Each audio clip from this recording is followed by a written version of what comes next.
সুন্দর দেশ বলি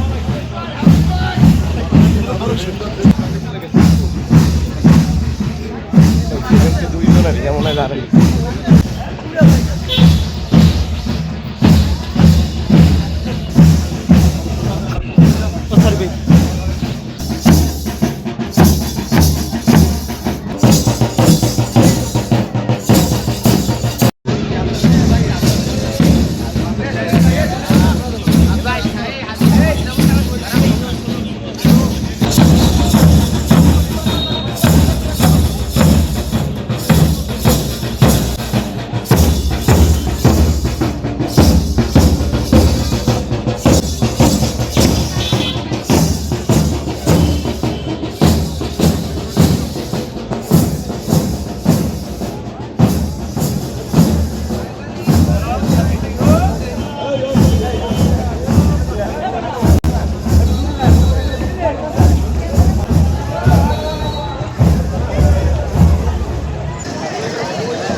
সুন্দর একটি সমাজ করে মাদককে না বলি সুন্দর একটি সমাজ করি সুন্দর একটি শ্রেষ্ঠ করে মাদককে আল্লাহু আকবার আল্লাহু আকবার।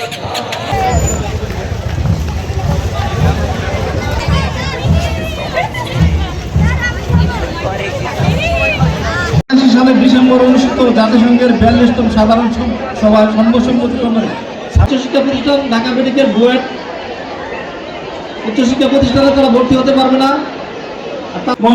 অনুরোধ করছি।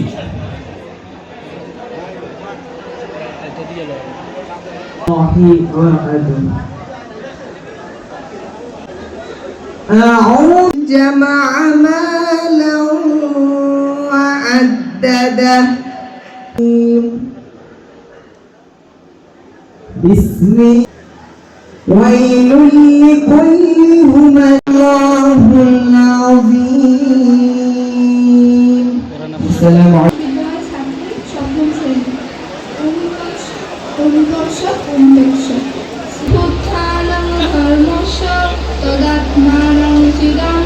শান্তি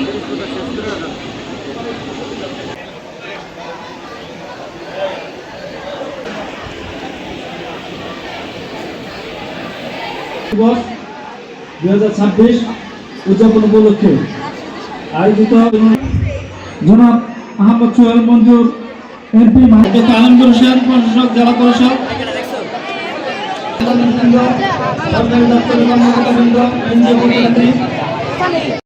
দাম্পত্য জীবনে তাদের সন্তানাদি হবে না, সন্তানাদি হলে কি হবে, প্রতিবন্ধী সন্তান। বেশি কথা বলবো না, এখানে আমাদের বিজ্ঞ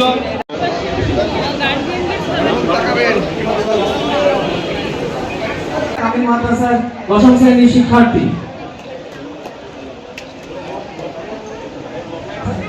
তৃতীয় হয়েছে।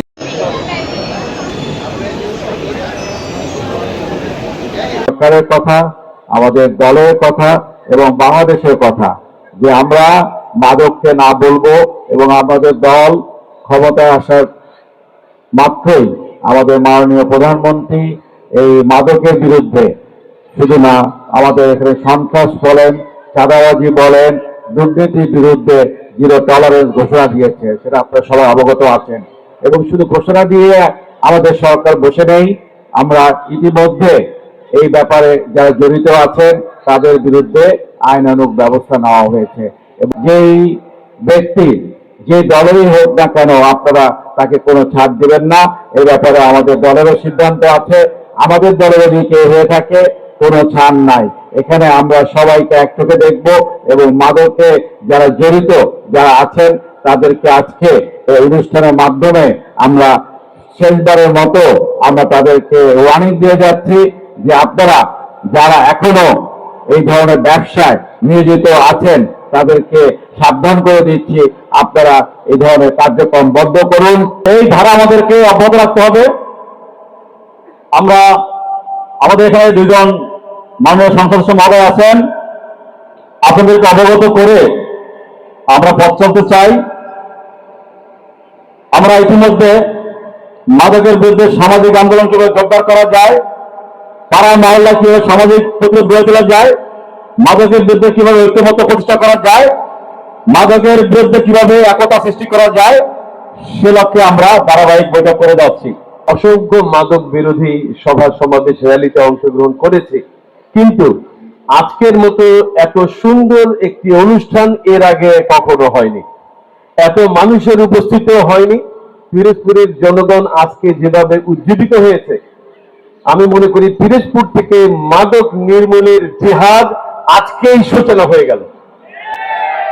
সম্মানিত ভাইরা, সবার আগে যেটা প্রয়োজন সেটা হল আমাদের জনসচেতনতা। শুধুমাত্র আইন করে মাদক বন্ধ করা যাবে না, গ্রেফতার করে মাদক বন্ধ করা যাবে না। যদি আমরা পরিবারে পরিবারে, আমরা সমাজের প্রত্যেকটি সেক্টরের আমরা যারা আছি, আমরা যদি নিজেদেরকে সচেতন না করি, আমরা যদি আমাদের নিজেদের পরিবারকে সচেতন না করি, মাদক আইন দিয়ে বন্ধ করা যাবে না। মাদকের চাহিদা যতক্ষণ থাকবে, সাপ্লাই ততক্ষণ থাকবে। আপনি সাপ্লাই চেইন ভাঙতে পারবেন, কিন্তু ধ্বংস করতে পারবেন না যদি ডিমান্ড বন্ধ করতে না পারেন। আর এই ডিমান্ড বন্ধ করার একমাত্র উপায় হচ্ছে সামাজিক আন্দোলন। ঘরে ঘরে, পরিবারে, সমাজে, প্রতিটি স্তরে, প্রতিটি জায়গায় এই সম্পর্কে কথা বলুন, সচেতন করে তুলুন। এর ভয়াবহতা সম্পর্কে মানুষকে জানান, এর শারীরিক সামাজিক ক্ষয়ক্ষতি সম্পর্কে নতুন প্রজন্মকে জানান, নতুন ছাত্রছাত্রীদের যারা আগ্রহে বসে মাদক সেবন করে। একবার আগ্রহে বসে যান, দ্বিতীয়বার আগ্রহে বসে যান, তৃতীয়বার নেশায় আসক্ত হয়ে যান। আপনার নেতা বাংলাদেশকে উন্নত বাংলাদেশ বানাতে চায়। সে কারণে সিঙ্গাপুরে 1973 সাল ধ্বংস হয়ে গেছে সিঙ্গাপুর। মানুষ আর ঘর থেকে কাজে বের হয় না। 73 সালে মৃত্যুদণ্ডের আইন মাদকের কারণে ব্যবহার, পাচারে মৃত্যুদণ্ড হবে। এই আইন বাস্তবায়িত হওয়ার পর 5 বছরের মধ্যে সিঙ্গাপুর মাদক মুক্ত হয়েছে। একই কায়দায় ইন্দোনেশিয়ায় হয়েছে। আপনাদের সকলের মনে আছে বাংলাদেশের ভয়াবহ এনজয় করার মতো একটি জায়গা ছিল, সেই ছোট্ট ছোট্ট ছেলেদের এসিড নিক্ষেপ। আইনটি হয়েছে যে বয়সী হোক তার সর্বোচ্চ শাস্তি মৃত্যুদণ্ড। আপনাদেরকে জাতীয় সংসদ থেকে এ জাতীয় ঘোষণায় আসতে হবে। আজকের সভা বলে দেয়, আজকের অডিয়েন্স বলে দেয় যে আমরা সকলে মিলে এইভাবে সরকারি দল এবং বিরোধী দল পাশাপাশি বসে একটি গণতান্ত্রিক রাষ্ট্রে যদি এইভাবে একটি মহতী উদ্যোগকে আমরা সফল করতে না পারি, তাহলে আমাদের বেঁচে থাকার কোনো অর্থ নেই।